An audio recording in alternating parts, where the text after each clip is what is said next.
Okey, baiklah. Sebelum ini saya juga pernah datang untuk berkongsi mengenai SKPNG 4. Sebenarnya PBD ni memang ada di dalam standard 4. Dia bukan perkara baru. Dia memang ada di dalam kita punya SKPMG 2. Jadi yang paling jelas dia terletak di dalam 4.5 lah. Dan 4.1 sebenarnya. Kalau kita tengok dalam 4.1, saya tidak letakkan di sini dia punya borang. Dalam 4.1 itu tindakan yang kedua adalah menetapkan jenis pentaksiran. Maksudnya kita memang awal-awal perancangan tu sudah bercerita tentang pentaksiran. Dan aras itu pun sudah terletak di dalam 4.1 sudah. Okey, dan sebelum itu sumber rujukan kebanyakan hari ini yang saya sampaikan adalah menggunakan panduan pelaksanaan pentaksiran bilik darjah.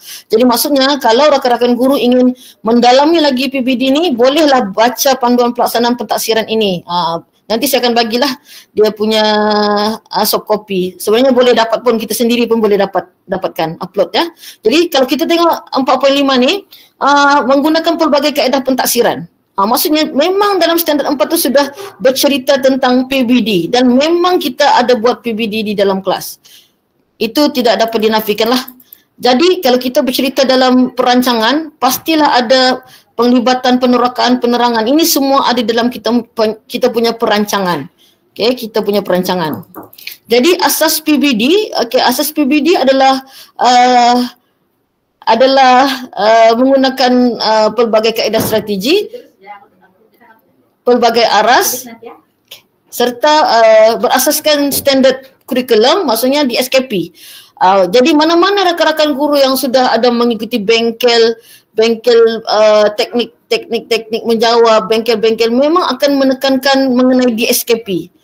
Maksudnya bila kita menguasai DSKP, kita akan menguasai bagaimana kita memberikan PBD yang berkesan kepada murid-murid. Bukanlah sebelum ni kita tidak berkesan ya, tapi maksudnya kita punya pelaksanaan tu mungkin lebih berkualiti lah. Okey, kalau kita tengok ciri-ciri pentaksiran, pelbagai kaedah pentaksiran. Sudah, kalau kita buat perancangan dengan teliti, maksudnya memang kita akan melaksanakan pelbagai kaedah pentaksiran. Selalunya paling kurang 2 lah. Mestilah ada pentaksiran lisan kan. Lisan tu mustahil tiada. Bertulis, selalunya bertulis. Okey. Kemudian pelbagai strategi pentaksiran, pelbagai aras, memang kena penuhilah pelbagai aras, kurang-kurangnya mungkin 2. Pelbagai keupayaan pembelajaran, dan yang paling penting adalah tindakan susulan. Selalunya kita guru-guru ditekankan kena sampai ke TP3, mesti sampai tahap minimum. Kita pun tertekan. Macam mana kita kalau budak tu memang tidak boleh sampai TP3. Tapi kan kalau kita renung balik cara-cara untuk kita mentaksirkan, kan berbagai-bagai cara untuk pentaksiran. Maksudnya untuk budak lemah kita boleh ubah lagi cara pentaksiran kita, sekurang-kurangnya murid itu boleh sampai ke TP3. Kalau dapat, maksudnya kita usahakan sedaya upayalah. So itu ada tindakan susulan. Okey, kemudian apakah yang dikatakan sebagai PBD? Walaupun rakan-rakan sudah tahu, kita macam kira hari ini untuk pemantapan kita ulang kaji. Kalau membaca sendiri tu lambat lagi lah kan. Jadi kita baca bersama-sama. Jadi pentaksiran ini merupakan satu proses mendapatkan maklumat tentang perkembangan murid yang dirancang. Maksudnya proses PBD ini memang dia berterusan. Dia bukan macam ujian. Maksudnya ujian tu sekali, itu kira sumatif lah kan. Maksudnya PBD ni dia asal kita mengajar, memang kita akan buat PBD. Mustahil kita mengajar tanpa PBD. Mustahil lah. Itu maksudnya dia tidak buat perancangan mengajar lah tu kan, kalau tidak pentaksiran. Maksudnya kalau PBD ni mesti ada perancangan, kemudian baru pelaksanaan dan pelaporan. Jadi sekarang ni rasanya kita semua sudah merancang sudah bagus, melaksana sudah bagus, tapi mungkin laporan. Macam mana kita melapor? Adakah kita bersungguh-sungguh melapor atau kita memang hanya melapor, maksudnya kita hanya buat perekotan tu hanya 2 kali masa diminta itu saja. Maksudnya kita boleh muhasabah diri kita lah. Muhasabah diri kita, adakah betul-betul kita membuat pelaporan ini bersungguh-sungguh atau hanya 2 kali yang diminta itu saja? Tapi saya yakin pasti ada rakan-rakan guru yang memang melaksanakan pelaporan setiap kali dia melaksanakan PBD. Maksudnya adalah strategi cara dia membuat pelaporan tu kan. Okey. Kalau ada soalan mungkin boleh terus bertanyalah kepada saya kan di dalam ruangan chat boleh tanyalah. Okey, kalau mana tahu ada soalan. Okey, kita teruskan ya. Okey, seterusnya kita tengok di sini ya, macam yang saya katakan tadilah, bahan rujukan yang paling utama adalah DSKP. Maksudnya berulang kali, rasanya bukan saya seorang sajalah yang bercerita tentang DSKP ni, ramai lagi yang menyatakan betapa pentingnya DSKP, kita menguasai DSKP dari kulit ke kulit. Dari kulit ke kulit. Sampai kebat itu pun ada di dalam DSKP tersebut. Maksudnya di mana letaknya kebat tersebut. Okey, maksudnya semua ada dalam DSKP. Okey, template pelaporan ni memang adalah kan diberi, dan cuma rekod borang rekod transit ataupun rekod pelaporan. Sekarang namanya rekod pelaporan. Okey, jadi adakah kita ni memang betul-betul menyediakan rekod pelaporan? Tapi rekod pelaporan ni dia memang bukan wajib. Cuma kalau kita tidak ada rekod pelaporan ataupun kita tidak ada rekod transit, di mana kita simpan data-data tu? Bayangkanlah contohnya lah, kalau kelas tu hanya ada 10 orang, tidak masalah. Tapi bayangkan kalau contoh contoh saya mengajar 4 kelas, 5 alfa sampai 5 gamma. Okey, 190 lebih orang. Tidak mungkin saya akan ingat semua data-data TP 1 2 3 itu. Jadi maksudnya di mana saya kena simpan data-data tersebut? Walaupun macam saya tekankan tadilah, tidak ada perkataan yang mewajibkan borang transit ini. Tapi itu semuanya kembali kepada ketua-ketua panitia lah. Sejauh mana nanti kita melihat ketua panitia menguruskan pelaksanaan PBD di sekolah. Okey. Mengapa PBD itu penting? Okey, kerana untuk mengesan perkembangan murid. Ini bukan kata saya lah, daripada buku tersebut. Untuk mengenal pasti kekuatan. Sebenarnya tidak perlu saya ceritakan. Maksudnya memang kita membuat latihan itu kan sebenarnya PBD itu adalah untuk mengesan perkembangan murid. Adakah berkesan atau tidak cara kita pengajaran kita? Kalau tidak berkesan, sebab itu lahirnya tindakan susulan, intervensi, mungkin yang mampu buat inovasi, dia buat inovasi kerana itu. Ataupun, murid tidak faham, contohnya. Kita macam, bukan biarlah, maksudnya, kita hold dulu, contohnya hold dulu. Hold, lepas tu lupa, contohnya kan. Tapi kalau sekiranya kita memang nampak kaedah pengajaran kita itu masih lagi kurang berkesan, sepatutnya kita terus fikir bagaimana kita mau menambah baik kaedah pengajaran kita. Okey, jadi kalau kita lihat di sini pentaksiran bilik darjah ni dia ada formatif, kemudian dan sumatif lah. Formatif ni dia ada dua. Satu adalah untuk guru. Maksudnya untuk guru tu adalah untuk penilaian pembelajaran, melihat adakah murid menguasai, tidak menguasai. Maksudnya kita mau lihat sebagai seorang guru. Dan untuk murid, ada kadang-kadang pentaksiran tu boleh kita buat secara pentaksiran kendiri. Maksudnya murid itu boleh buat pentaksiran kendiri. Maksudnya kawan-kawan boleh mentaksir rakan-rakan punya hasil kerja. Itu maksudnya formatif, dan formatif ni adalah berterusan, macam tadi saya katakanlah, berterusan sepanjang PDP tersebut. Maksudnya dia setiap kali PDP pasti ada pentaksiran sepatutnya. Dan sumatif itu yang biasa kita buatlah ujian, peperiksaan, setiap habis topik kita buat sumatif ataupun peperiksaan lah dan ujian. Okey. Tapi kalau sumatif ni kadang-kadang kesan dia itulah, maksudnya kita tidak nampak secara keseluruhannya. Kita nampak mungkin sebenarnya budak yang lemah dia boleh menguasai bila kita nampak dalam formatif, kan? Dan saya percaya jika formatif dilakukan bersungguh-sungguh, sumatif akan memberikan kesan yang baiklah sepatutnya, kan? Okey, jadi ini semua sebenarnya ada di dalam DSKP. Okey, maksudnya kalau kita mau tahu apakah 1, 2, 3, 4, 5, 6 ni, maksudnya kalau petang ni semua ceritakan satu-satu, saya rasa memang tidak perlulah. Sebab kalau ikutkan yang penguasaan ni, dia setiap subjek sebenarnya kalau kita tengok adalah berbeza. Jadi maksudnya setiap guru mata pelajaran boleh tengok di SKP masing-masing. Tapi kalau kita lihat secara kasarnya, secara umumnya, TP ni dia seperti tahap kognitif yang kita pelajari semasa kita OPKK itu kan. Ada kepahaman, pengetahuan, analisis. Maksudnya dia kembali kepada itu juga. Cuma dia lebih fokus lah. Okey. Inilah ni yang ada. Yang pertama ni apa? Tahu. Kedua, tahu dan faham. Ketiga, tahu, faham dan boleh buat. Keempat, tahu, faham dan boleh buat dengan beradab. Maksudnya, kalau kita mau mendalami lagi, boleh lihat di SKP mata pelajaran rakan-rakan guru masing-masing. BM, sejarah-sejarah. Okay? Inilah contohnya berbeza. Maksudnya setiap topikal tu pun dia berbeza. Maksudnya setiap topik kan. TP 1-nya apa? TP 2-nya apa? Macam ini TP untuk apa ni? Matematik tingkatan 1. Okey, TP 1-nya mempamerkan pengetahuan asas integer. Ini bab 1 ni rasanya. Okey, bab 1. Mempamerkan kepahaman tentang nombor nisbah. Maksudnya ini untuk bab 1 tingkatan 1 matematik. Untuk tingkatan 2, untuk bab 2 apa lagi? Maksudnya kita boleh nampak ni di dalam di SKP. Okey. Sama juga macam sains, maksudnya semua subjek lah. Dan umum, maksudnya tahap penguasaan umum, penyataan tahap penguasaan umum tu, semua subjek masing-masing ada di dalam di SKP. Jadi tidak perlu saya bacakan di sini. Okay? Saya hanya mau menunjukkan bahawa semua ni ada di dalam di SKP. Inilah yang saya katakan tadi, sejajar. Maksudnya perkara ini adalah sejajar dengan kita punya TP tadilah, TP-TP yang ingin kita kuasai. Maksudnya daripada perancangan itu sudah menunjukkan PBD yang ingin kita laksanakan dan apa aras yang ingin kita capai.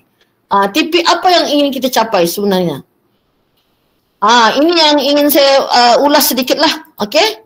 Maksudnya pertimbangan profesional.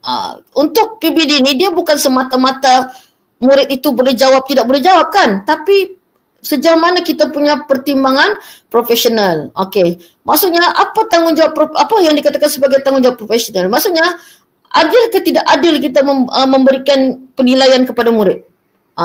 Maksudnya adakah kita hanya meletak sekadar macam rasa-rasa, ataupun kita letak kerana kita sudah nampak dia boleh buat ini. Maksudnya kita ada evidence. Okey. Kemudian adakah cara kita merekodkan PBD ni sistematik ataupun macam tadilah kita rasa-rasa. Okey. Dan saya faham ada guru mungkin subjeknya banyak, kemudian muridnya ramai.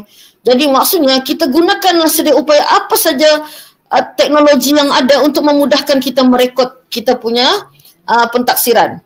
Maksudnya kalau saya pun sekarang berada di sekolah, saya akan fikirkan bagaimana cara saya merekodkan pentaksiran tersebut. Sebab kalau cikgu tingkatan 4 dan 5 sekarang, maksudnya tingkatan 4, 2 tahun lah sudah sepatutnya dia buat pentaksiran. Kan sukatan baru kan, start tahun lalu. Dan tingkatan 5, dia start tahun inilah membuat PBD tersebut.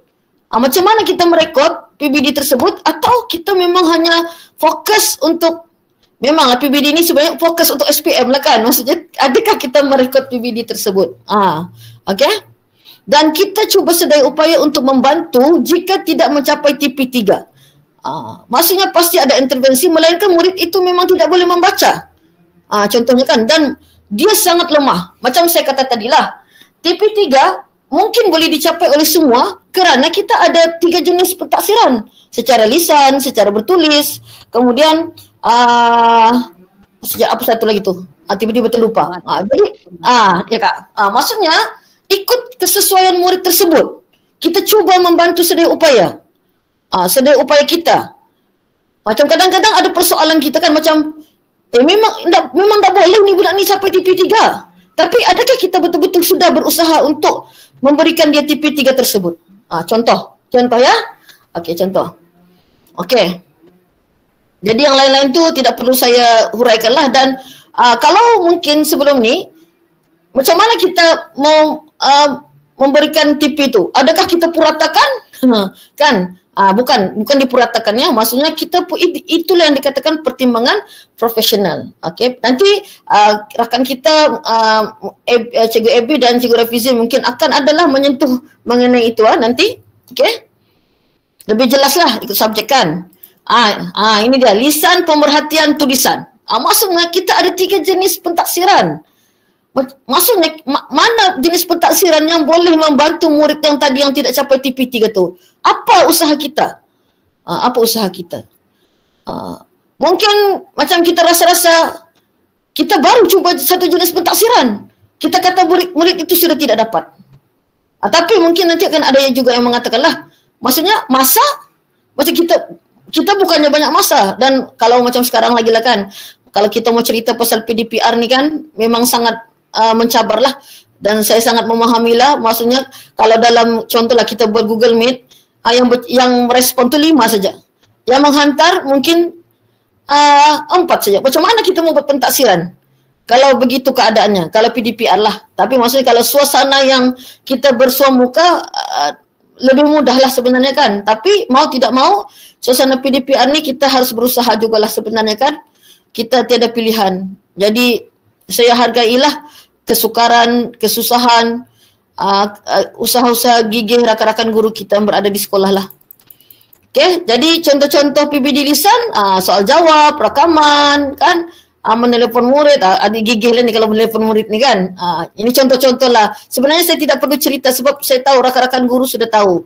Okay, bertulis, kuis, ini lembaran yang biasa dibuat.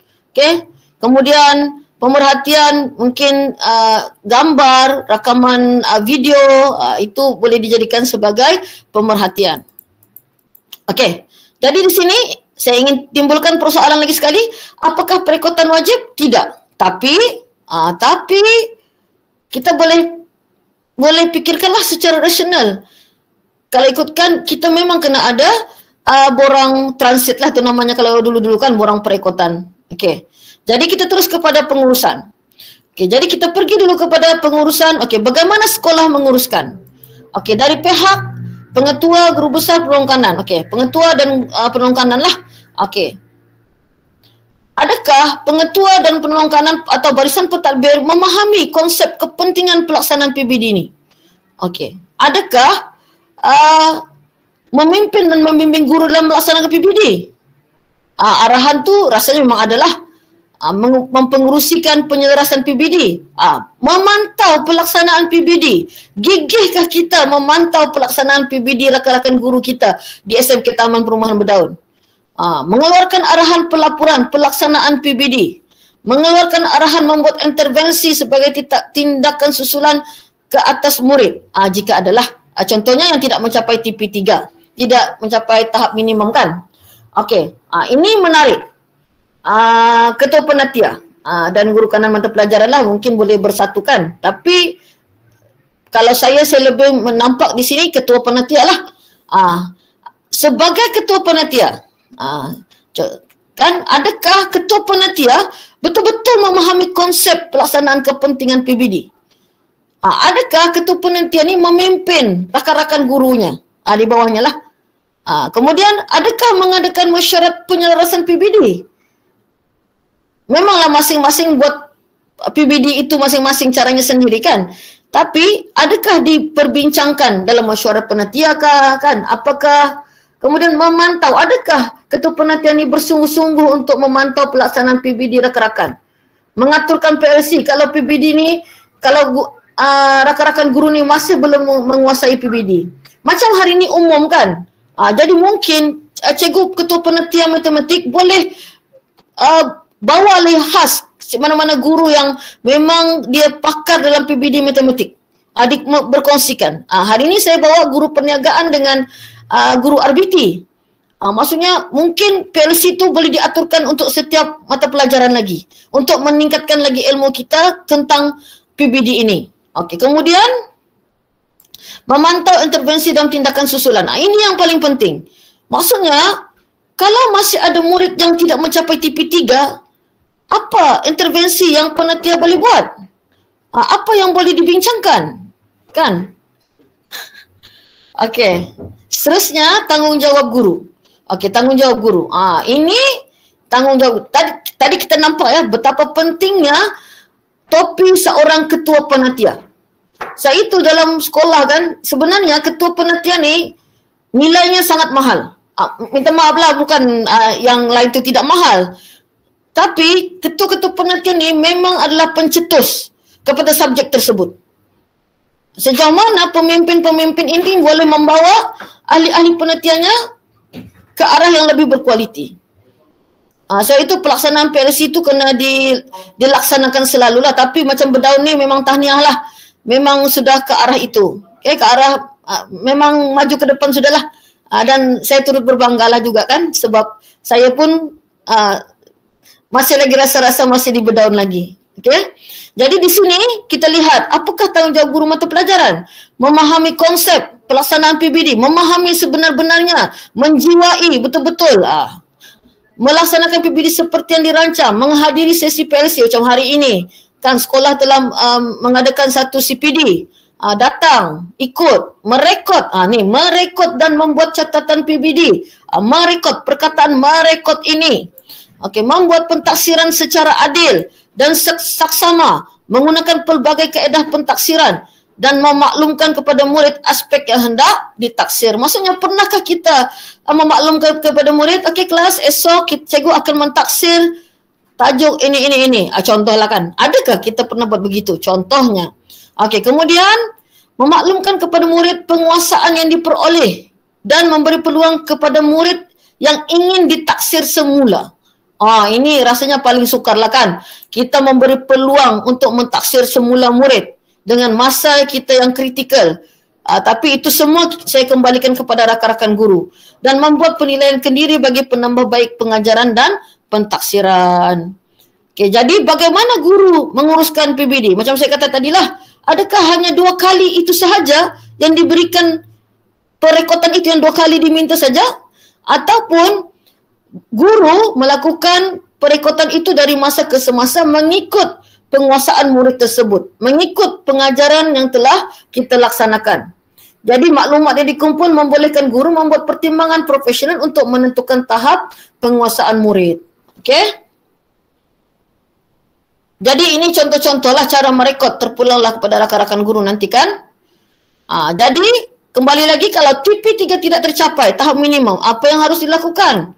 Maka tindakan susulan tadi kan, menggunakan pelbagai teknik, menggunakan bahan PDP yang menarik. Macam ini kan, macam rasa saya tidak perlu ceritakan sebab cikgu-cikgu berdaun ni memang saya yakin sangat berkemahiran dan memang semua hampir semua telah melaksanakan. Kalau PAK 21 itu kan masih di sekolah kan, memang kita hampir ke semua telah melaksanakan PAK 21. Cuma sekarang tinggal kita halusi lagi, kita tingkatkan lagi kualiti. Jadi bergantunglah kepada sekolah, sama ada macam dulu-dulu kan. Sebenarnya kita ada file peribadi PBD, maksudnya setiap guru ada. Tapi macam sekarang ni kita ikutlah peredaran zaman kan. Apa cara sesuai kita mendokumentasikan? Contohnya penelitian matematik. Macam mana cara pendokumentasian? Ataupun terpulang kepada setiausaha PBD di sekolah.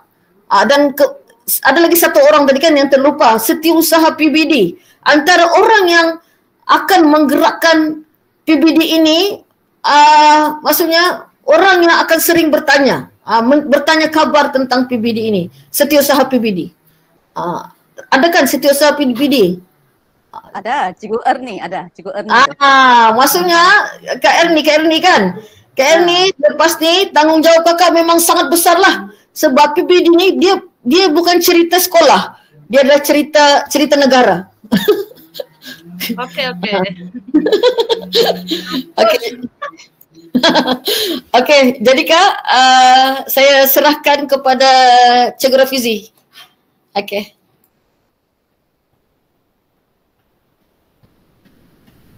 Oke, terima kasih Cikgu Nuraida. Kita teruskan dengan Cikgu Rafizi ya, silakan.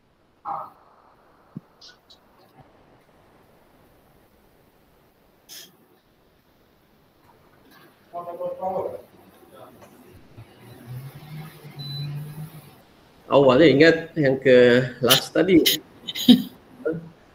Baik, Assalamualaikum warahmatullahi wabarakatuh. Siapa? Teknolog.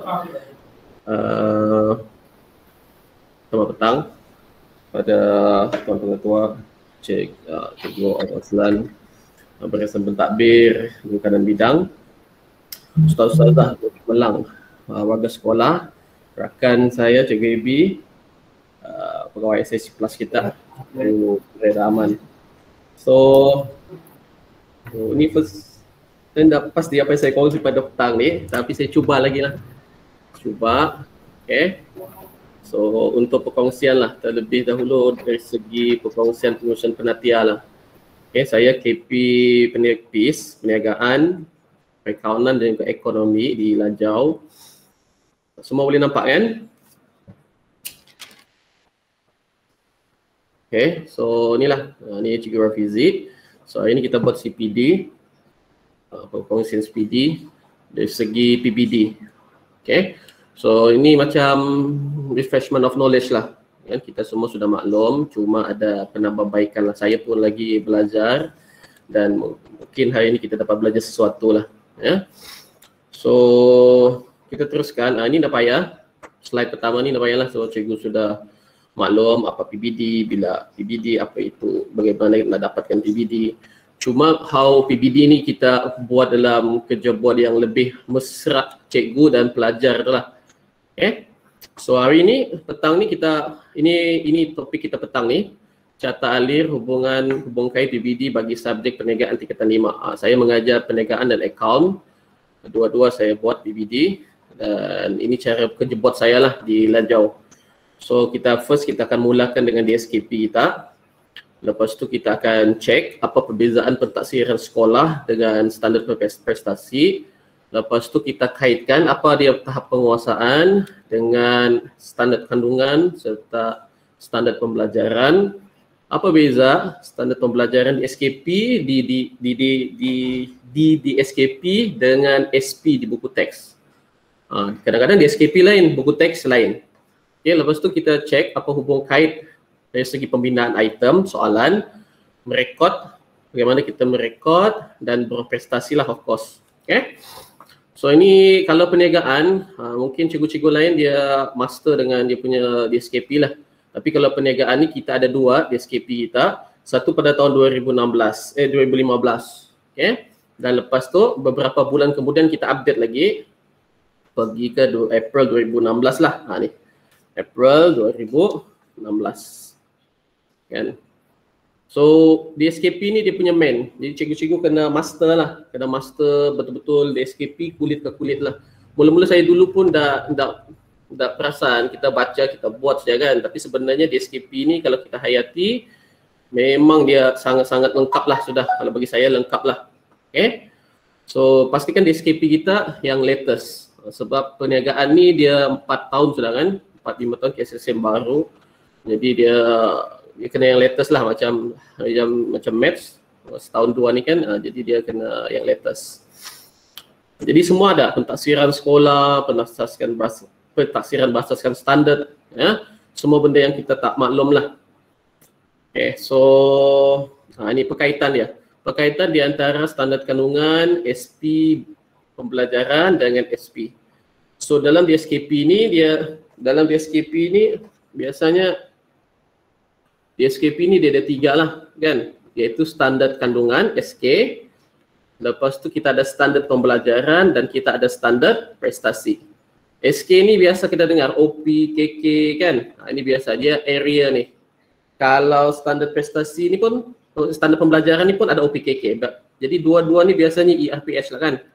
Ini maklumat ini untuk yang saya faham lah kan. Jadi SK, SP biasanya dia more on ERPH. Tapi kalau standar prestasi ni dia more on pentaksiran kita. Tahap penguasaan kita. Kalau dulu kita panggil band 1, band 2. Sekarang kita panggil TP. Jadi kalau kita baca secara ringkasnya ya seperti inilah rumusannya. So, kalau perniagaan dia ada SP DSKP. Ini SP DSKP bagi perniagaan. Standard dia akan bagi semua 6. Tahap penguasaannya mesti TP 1 sampai TP 6. Ini standard. Yang pertama sekali dia cakap menyatakan definisi, menghuraikan peranan, mengaplikasikan. Tahap 3 mengaplikasikan sudah. Tahap 4 dia sudah menganalisis. Tahap kelima dia sudah menilai. Pelajar tu buat. Dan keenam dia merangkak. Pelajar tu buat satu maujud kah, satu bahan kah, satu inovasi kah, satu karangan kah. Okay, dia bukan hanya menyatakan, dia dah menerangkan. Okay, jadi dia tersusun. Okay. So ini bagi DSKP perniagaan bab 1 tingkatan 5 dan ini pula adalah SP buku teks. SP buku teks bagi perniagaan tingkatan 5. Tapi di sini dia ada 7. 1, 2, 3, 4, 5, 6, 7. Okay, 1 sampai 6 sama dengan di SKP di atas. Sama. Tapi dia ada ekstra lagi, ada 1 lagi 7.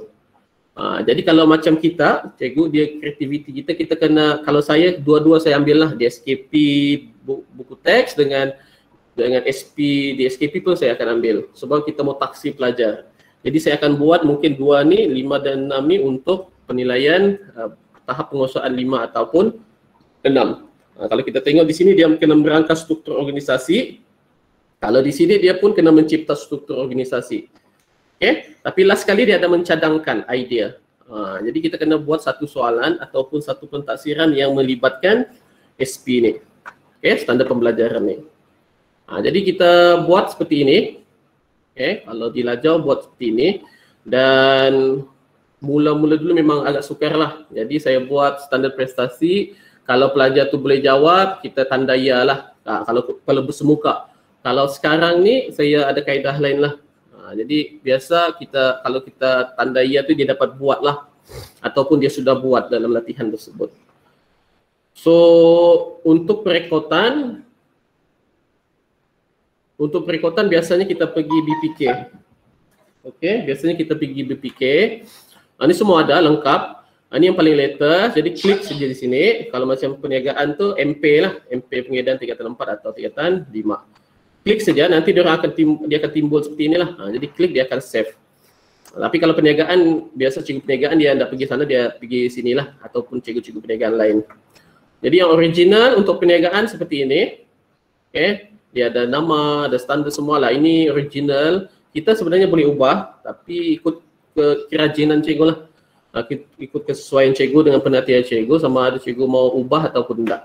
Boleh lagi kita boleh bagi apa ni? Bagi 3.11, 3.1A ke, kita boleh kecilkan lagi skop ni. Tapi kalau perniagaan saya saja, jadi saya tidak kecilkan lah. Okay. So dia ada 2 tahap penguasaan di sini. 1 tahap penguasaan keseluruhan dan 1 formatif. Ini biasa kita panggil formatif. Kalau kita perasan ini formatif, ini summative. Total keseluruhannya lah di samping ujian, peperiksaan, ujian bulanan, mini test. Okay. So ini contoh pentaksiran. Ini yang saya alami dulu lah. Ini yang terutama ni. Photostat dulu, photostat. Okay. Lepas tu tampal, gam tampal, print lagi, photostat lagi, lepas tu taksir lagi, pelajar lagi, lampiran hilang, dah ditampal, ponteng lagi kan. Jadi kita nak dapat synchronize. Kerja buat kita tu dia berterabur lah. Okay. Jadi saya buat satu pendekatan yang mana saya gunakan kaedah modul. Okay. Jadi pentaksi dalam modul ni dia selain daripada nota, selain daripada intervensi, selain daripada inovasi, dia juga ada pentaksiran PBD. Jadi semua 2 dalam 1. Semua dalam satu modul ni dia semua ada. Dia juga pentaksir, dia juga nota. Okay. Jadi biasanya formatnya saya buat macam ni lah.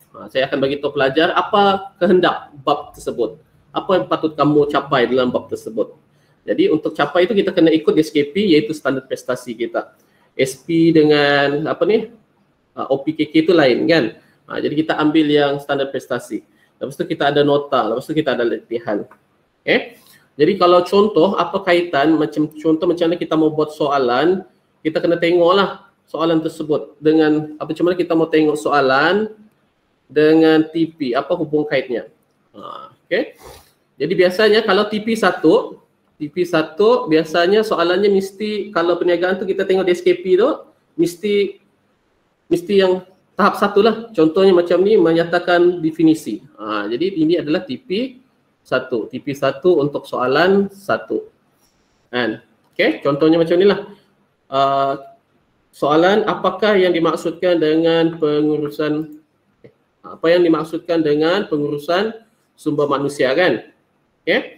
Jadi bila pelajar dapat jawab, dia seolah-olah dia dapat buat tahap penguasaan 1. Jadi kita bagi dia tahap penguasaan 1. Begitu juga kalau tahap penguasaan 2, okay? Tahap penguasaan 2, bila pelajar tu dapat menjelaskan 9 peranan, maka dia pun dapat TP2. Jadi ini kreativiti pelajar, sama cikgu lah, sama ada mau buat fill in the blank ke, mau buat essay ke, mau buat isi tempat kosong kah, mau buat PK21 kah. Jadi itu kreativiti cikgu tersebut. Okay. So macam mana kita mau dapat idea benda ni, kita kena cek modul lah, banyak modul, kena banyak baca lah. Lepas tu ini TP3. TP3 ni dia naik sikit, dia aplikasi. Okay, kalau dalam bab ni lah dia aplikasi. Jadi saya buat aktiviti berkumpulan. Okay, lepas tu saya buat gallery walk. Lepas tu saya tanya secara lisan, pemerhatian, pelajar buat, pelajar round, ya, pelajar berkomunikasi 2 ala. Lepas tu kita buat latihan, baru kita bagi TP3. Sebab TP3 ni dia mau on aplikasi lah dalam bab ni. Contoh kalau TP4 macam ni. Okay. TP4 dia ada situasi, kajian case, lepas tu diorang akan olahkan lah, jelaskan. P atau grup tu itu kreativiti cikgu. TP5, okay, TP5 biasanya hubung kait. Kita tengok tadi TP5 dia cakap hubung kait kan. Menilai hubung kait kan, di antara kemahiran kebolehkerjaan. Jadi kita buat soalan yang mirip yang mirip dengan standard prestasi tersebut. Okay, kita akan, saran saya buat macam ni lah, tapi di atasnya dia ada situasi, ada kajian case, okay, ada gambar, ikut format SPM lah. Jadi pelajar dapat buat. Kenapa kita buat macam ni? Supaya saya ni merangsang pelajar tersebut untuk rajin menulis. Kalau pelajar perniagaan ni dia malas menulis banyak, tapi bila kita buat ada skrip jawapan, ada line ataupun ada kolom, diorang rajin untuk buat. Okay. So ini tipe 6. Tipe 6 untuk yang level lagi tinggi, iaitu mencipta. Tadi menciptakan. Jadi diorang kena buatlah satu carta organisasi. Contohnya lah kan, carta organisasi. Lepas tu diorang kena terangkan. Jadi di bawah ni dia ada skrip jawapan, ada ruang kosong. Diorang boleh buat nota diorang di sana.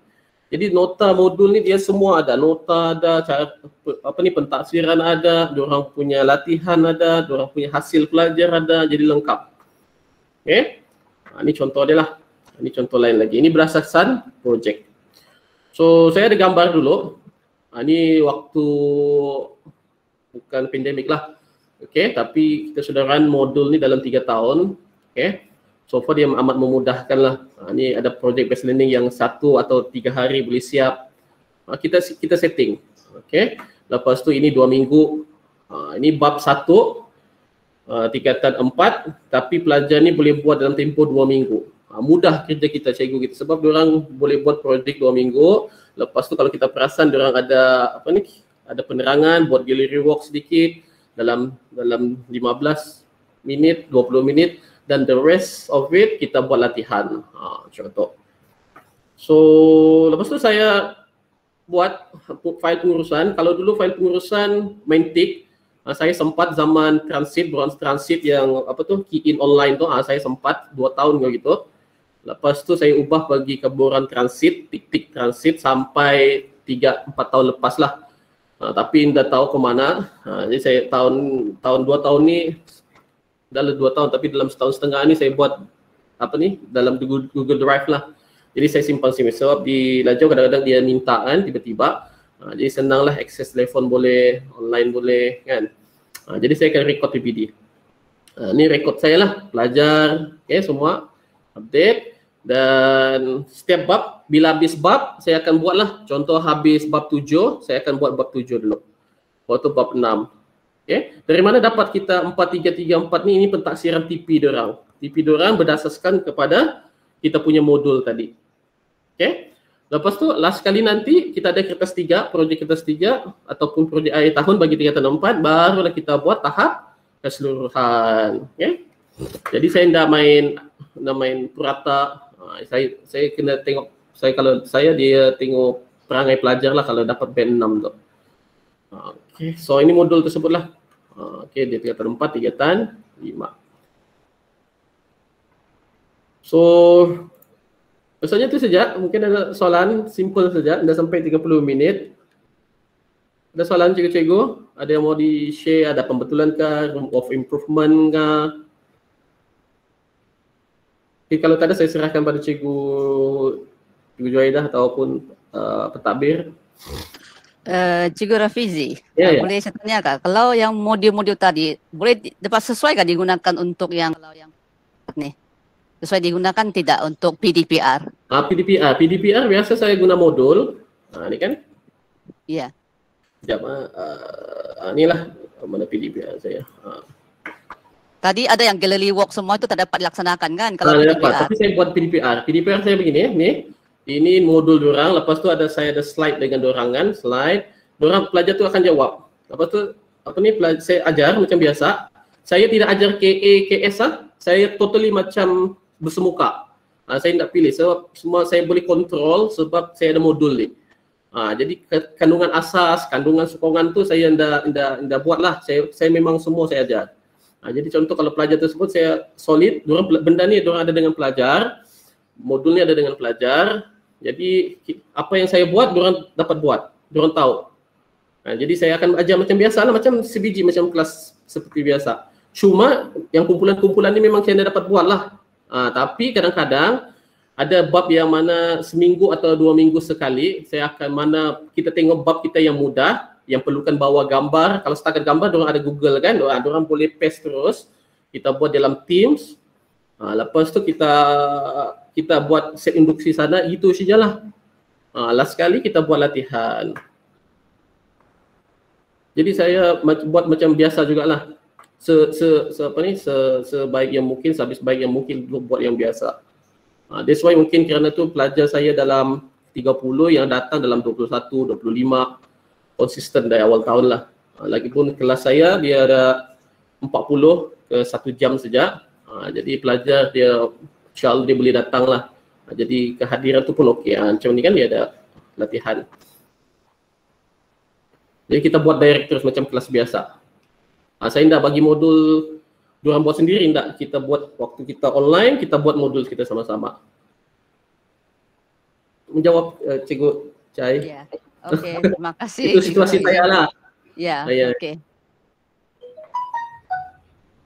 Janji kita dapat DSKP, kita master DSKP, mudah sebenarnya. Lepas tu kita baca, buat soalan, try buat soalan, teknik menjawab kan. Sikit demi sikit kita dapat buat. Kalau dulu kita penat, kalau saya lah penat photostat, lepas tu hilang lagi kan. So, itu saja kalau ada soalan. Terima kasih untuk jemputan Taman. Dan kalau ada kesilapan-kesalahan, saya minta maaf. Terima kasih atas jemputan ni. Saya stop. Guru-guru lain ada pertanyaan ke tidak? Tentang dengan PBD ini.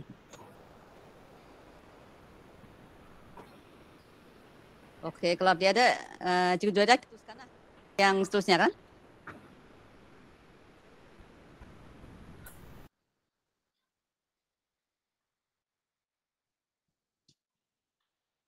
Okey, pembentang seterusnya Cikgu AB kan? Adakah Cikgu AB di sini?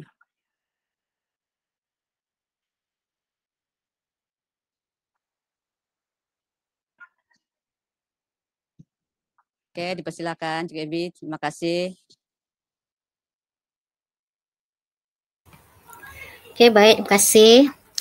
Assalamualaikum dan selamat petang yang berusaha, Tuan Pengetua, penolong-penolong kanan, guru-guru kanan bidang, ketua-ketua panitia, serta rakan-rakan guru yang saya hormati.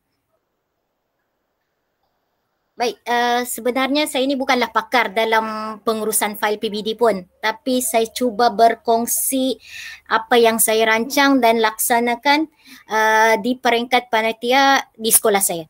Saya pun sebenarnya masih baru lagi sebagai ketua panitia. Ini tahun pertama saya dilantik dan saya sebenarnya masih baru di SMK Lajau.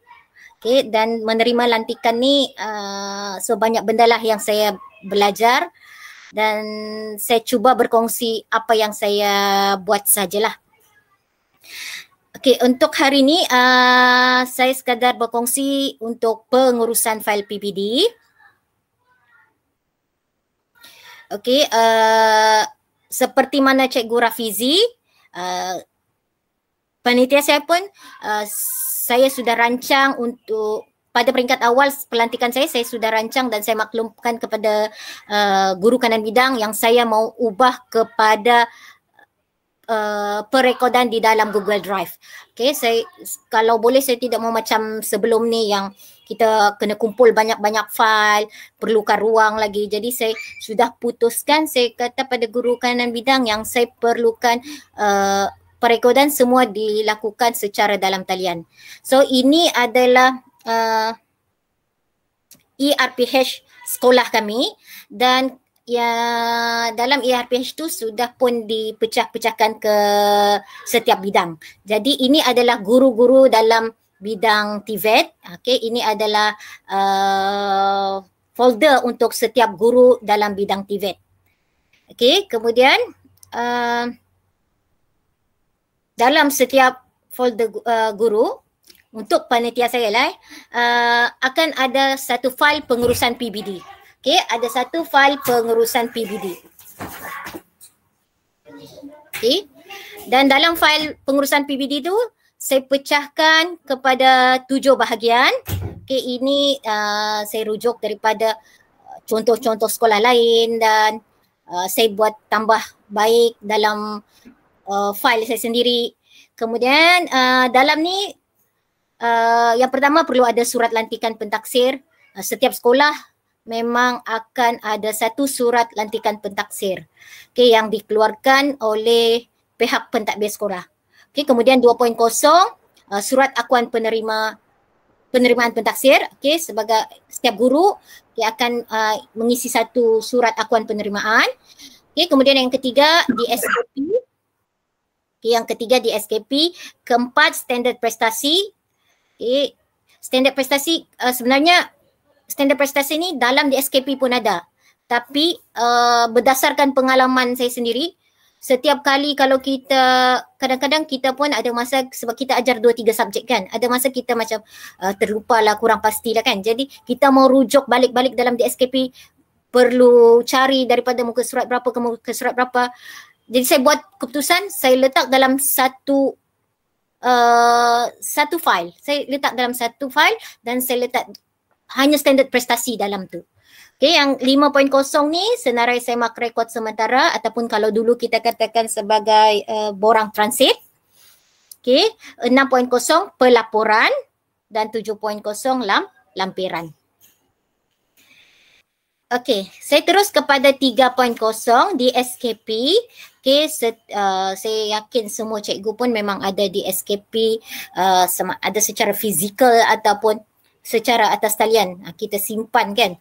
Macam saya dari dulu pun saya memang bila ada kemudahan macam ni saya terus buat dalam Google Drive. Senang bila kita berada di mana-mana pun tiba-tiba diperlukan rujukan, so kita senang mau buka. Okay, ini adalah di SKP. Saya fokus kepada RBT sebab saya KP RBT dan saya mengajar RBT tingkatan 3. So ini adalah di SKP yang ada dalam folder di SKP tadi. Okey, dan kemudian 4.0 standard prestasi yang saya telah ubah suai. Saya kata tadi, saya ambil standard prestasi daripada di SKP dan saya letakkan dalam satu file sahaja. Okey, ini sebab saya ajar tingkatan 3 kan. So saya copy daripada di SKP, saya letak dalam satu file. So ini untuk standard prestasi untuk bab 1 tingkatan 3 RBT. So senang. Bila saya perlukan, saya tidak perlu lagi terus ke di SKP, saya terus je ke standard prestasi ni. File standard prestasi, lebih mudah dan jimat masa. Okay, disebabkan tingkatan 3 RBT hanya ada 3 bab. So ini adalah apa yang ada dalam file standard prestasi tadi. Okay, kalau macam subjek-subjek lain mungkin banyak kan subjek lain dan mengikut tingkatan banyak. Macam saya ajar matematik pun terlalu banyak. Okay, jadi mungkin helaiannya lebih banyak. Untuk RBT tingkatan 3 ni, 3 ni sahajalah. Okay, seterusnya borang transit. Okay, senarai semak rekod sementara tadi. Sebelum kita rekodkan ke dalam pelaporan, okay, kita masukkan dalam borang transit dulu. Okay, kalau saya pecahkan mengikut subjek. Okay, borang transit matematik tingkatan 1 dan RBT tingkatan 3. Ini subjek yang saya ajar. Jadi kita rujuk dulu kepada borang transit RBT tingkatan 3. Okey, ini borang transit yang saya tambah baik dan saya guna pakai. Saya ambil daripada grup RBT kebangsaan dan saya ubah suai mengikut keperluan sekolah saya lah. Okey, saya akan letak sama seperti mana borang-borang transit yang lain. Borang transit macam Cikgu Juraida kata tadi sebenarnya bukan pun wajib, tapi untuk memudahkan kita. Dan kita boleh guna boleh sediakan mengikut kesesuaian kita. Kita mau dalam Excel ke kita buat, kita mau buat dalam Word ke, itu semua bergantung pada kita bagaimana kita mau menghasilkan borang transit ni. Alright, seterusnya ini muka penuh. Okay, borang transit tersebut. Sebenarnya sebelum saya pindah ke SMK Lajau pun, borang transit yang sama ni saya pernah guna di sekolah lama. Jadi tapi sampai di sini saya tambah baik sedikit lah sebab sebelum ni saya mengajar RBT tingkatan 2, sampai sini saya perlu mengajar RBT tingkatan 3, jadi saya perlu ikutkan kesesuaian kolom tu mengikut subjek tingkatan 3.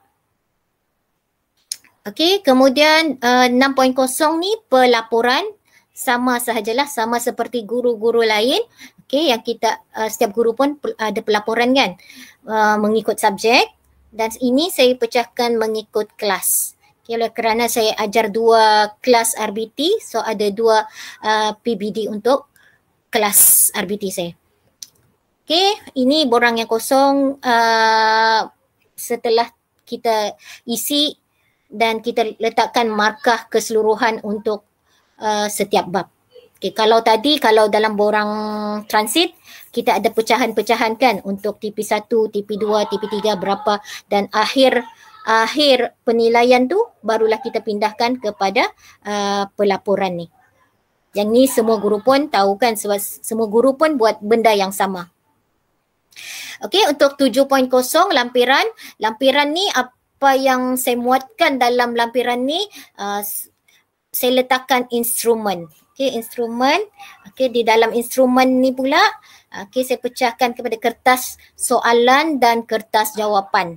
Okey, ini untuk penilaian untuk penulisan.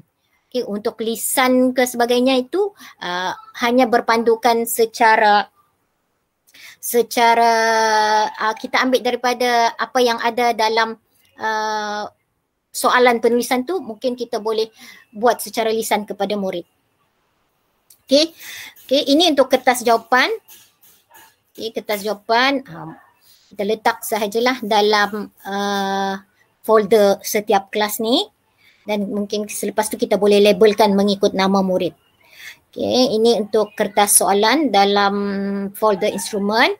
Okey, kertas soalan ni memandangkan murid kita pun ada pelbagai tahap. Jadi soalan pun saya selaraskan mengikut kemampuan murid. Ada soalan aras mudah, sederhana dan sukar. Sebenarnya soalannya sama. Kalau kertas soalan saya ni kertas yang sama. Cuma bentuk bagaimana soalan tu dikemukakan untuk murid yang lemah mungkin lebih mudah. Soalan tu dikemukakan dengan bentuk yang lebih mudah. Okey, ini adalah contoh untuk soalan aras mudah. Okey, soalan masih sama kalau kita lihat soalan 1, soalan 2, soalan yang sama untuk setiap instrumen tadi tu. Cuma untuk aras yang mudah ni saya akan buat mungkin betul salah macam tu. Kalau yang sukar mungkin budak perlu menulis. Tiadalah pilihan jawapan macam ni. Okey, itu sahaja perkongsian daripada saya apa yang saya cuba buat di sekolah saya dan akan dilakukan di sekolah saya lah untuk masa-masa yang akan datang. Okey, terima kasih semua. Cikgu Ebi, boleh saya tanya kah? Okey, boleh. Ya, kalau yang tadi yang dalam Google Drive tu kan, itu di bawah panitia kah ataupun di bawah bidang yang folder tu untuk Okey, kalau sekolah kami, okey, itu Google Drive sekolah, okey, Google Drive sekolah pecah kepada bidang. Okey, dalam bidang tu ada setiap guru kan. Jadi semua guru macam RBT semua ada dalam bidang TVET kan. Saya letak Semua- dalam bidang pivot saja. Jadi saya tidak pecahkan lagi kepada panitia. Semua guru di bawah bidang tu ada link untuk itulah macam tu kah? Ataupun ketua panitia saja? Semua guru. Semua guru di bawah bidang lah. Semua Okey. guru ada jadi untuk KP kita akan rujuklah. Maksudnya kalau kita perlukan, kita tidak lagi mungkin kita boleh minta secara kita akan maklumkan secara ni. Lepas tu kita boleh rujuk daripada Google Drive tu lah. Kita tengok daripada Google Drive setiap cikgu tu sampai mana pelaporan ke ataupun daripada biasanya borang transit lah, kita tengok pelaporan tu seperti yang kita sedia maklum lah kan 2 tahun sekali. So kita akan untuk borang transit tu sebab kita menilai tu sepanjang tahun kan. So kita boleh lihat sejauh mana sudah penilaian yang dilakukan oleh guru-guru panitia kita. Jadi yang pentakbir tu dibagi link lah untuk memantau lah. Itu Pentadbir pun pentadbir lagi lah memang boleh merujuk kepada SS setiap lah. guru mana yang Okey. Okey, terima kasih. Okey, sama.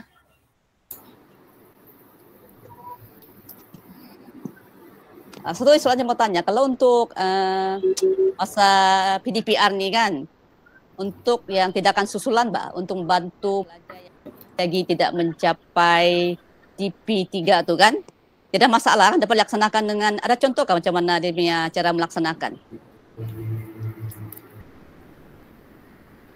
Soalan untuk saya kan Cikgu Chai? Ya, boleh juga mana-mana lah. Mana-mana lah.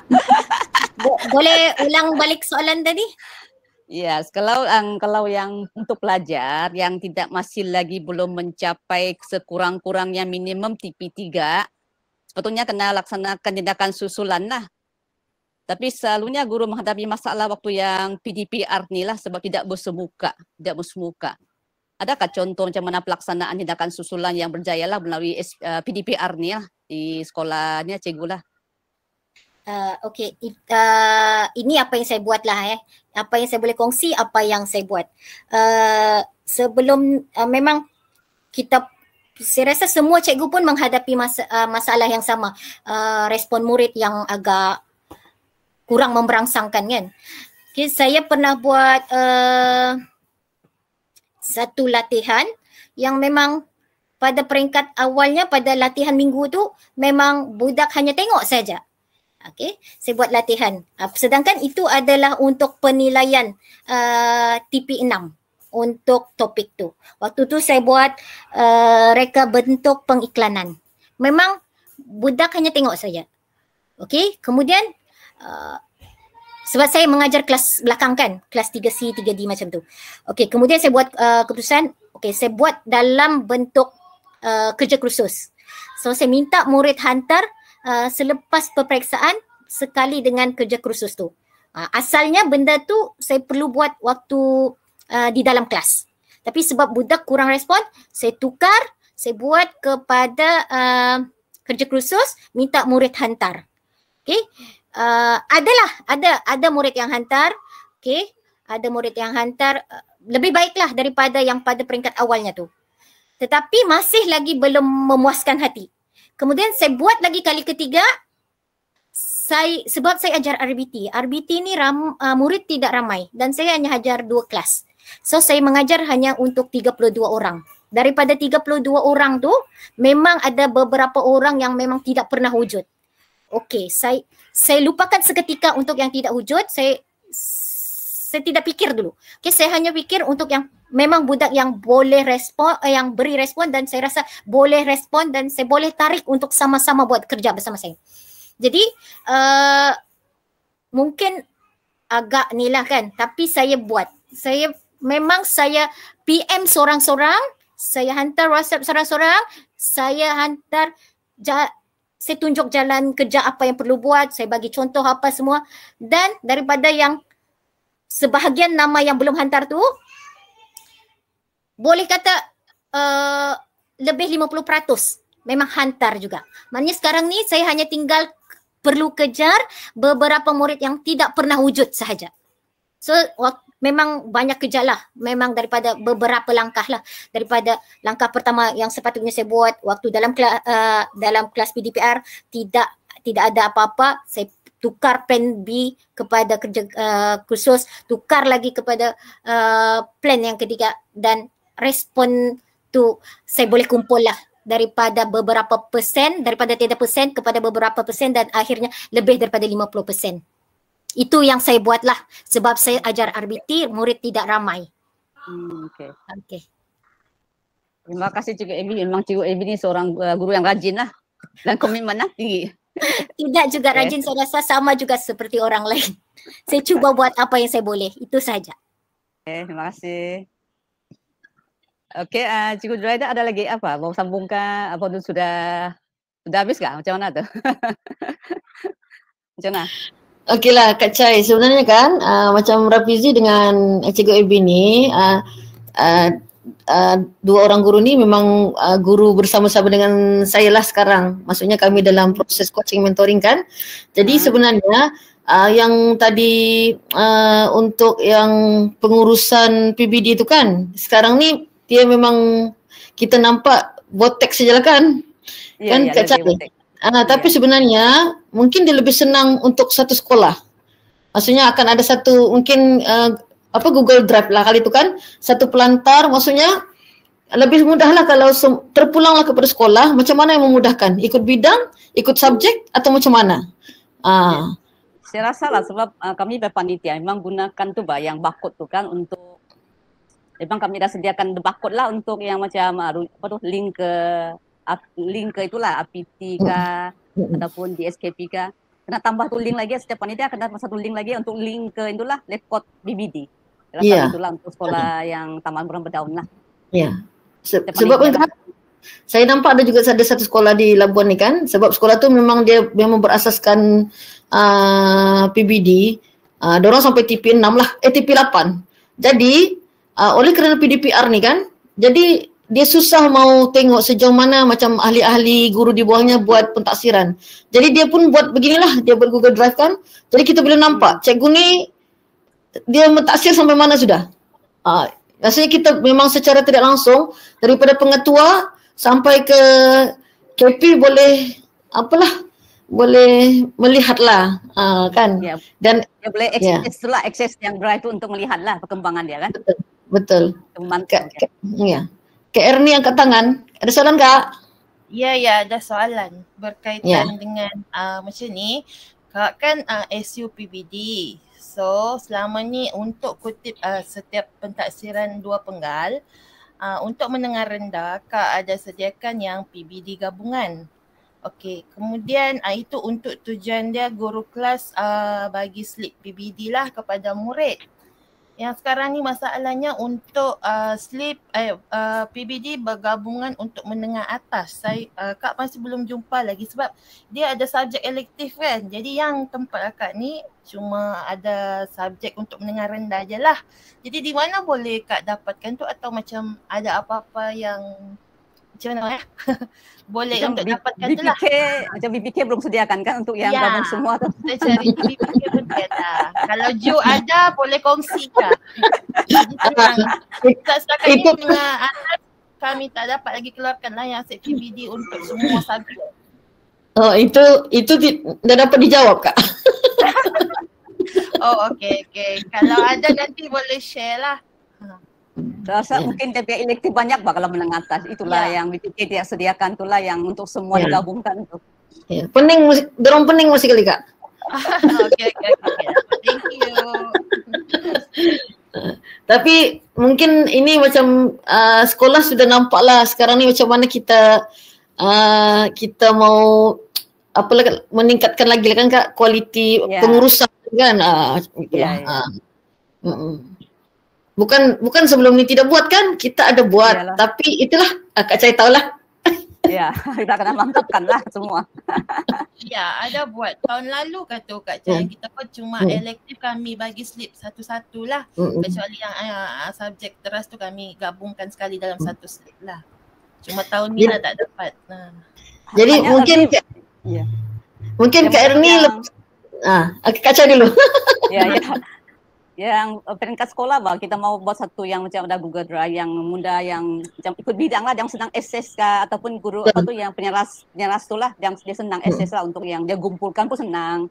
Betul. apa tuh memantau pun senang lah. Siapa guru ICT sekarang Kak? Cikgu si Azib sudah pindah, siapa yang ganti? Cikgu Cairo sekarang nih guru besar sudah. Jadi Cikgu Khairul lah kena bangunkan lah. Sekarang ni hanya kami minta guru-guru masukkan dalam itulah apa tuh yang ada kan Google Drive yang untuk ERPS tu kan. Ada folder lah untuk guru masing-masing ni lah masukkan dia punya ni lah rekod PBD tu lah sekarang ni lah. Mungkin itu masing-masing. Boleh juga lah Kak. Sebenarnya yang itu tu satu alternatif juga boleh. Yalah. Terpulang pada sekolah lah macam mana yang memudahkan. Ya.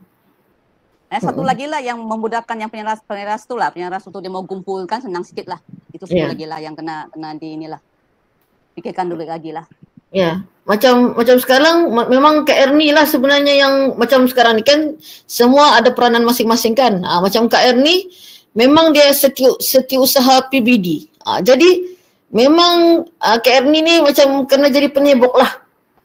Maksudnya bukan penyebok apalah. Maksudnya supaya PBD tu akhirnya menjadi satu budaya lah Kak. Benda yang memang sangat penting dilaksanakan. Bukan tidak dilaksanakan.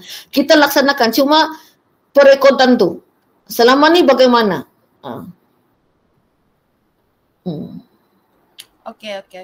Selama ni akak cuma kutip dari guru-guru lah. Jadi sekarang ni akak buat macam yang Cikgu AB tu, kita buat dalam Google Drive lah. Maknanya setiap KP lah. Nanti saya Kak sebagai SU boleh kutip dari KP lah kan?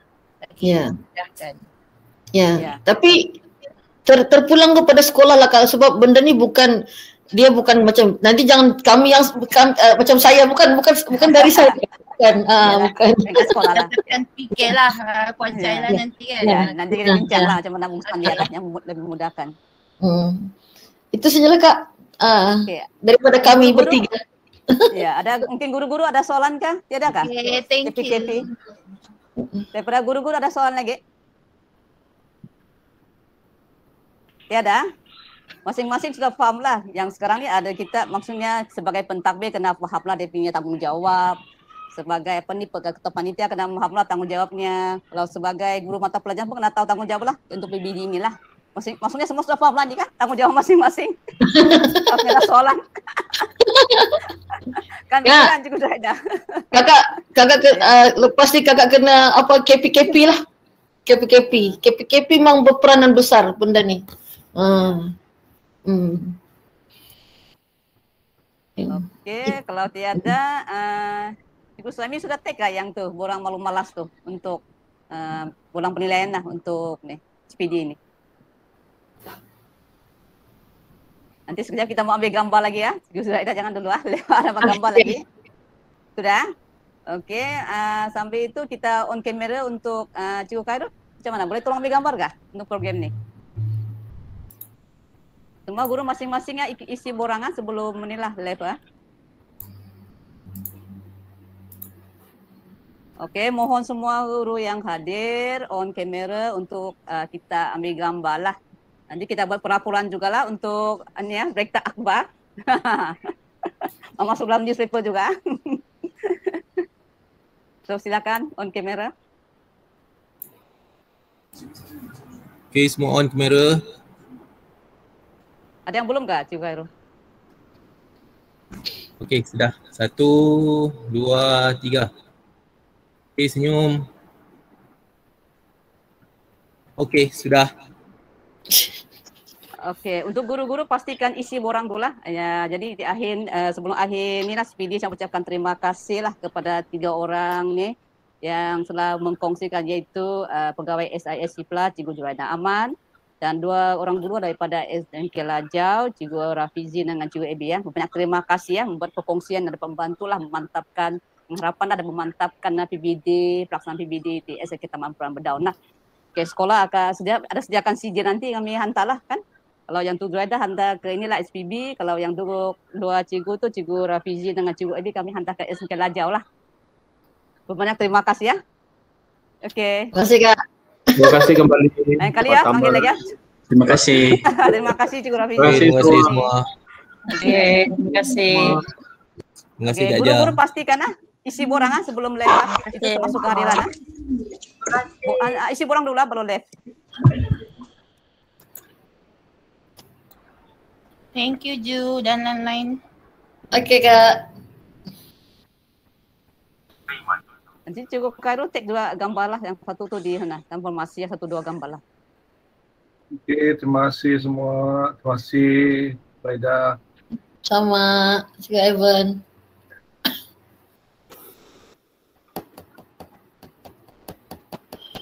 Thank you Kak Ju. Okey. Sama-sama.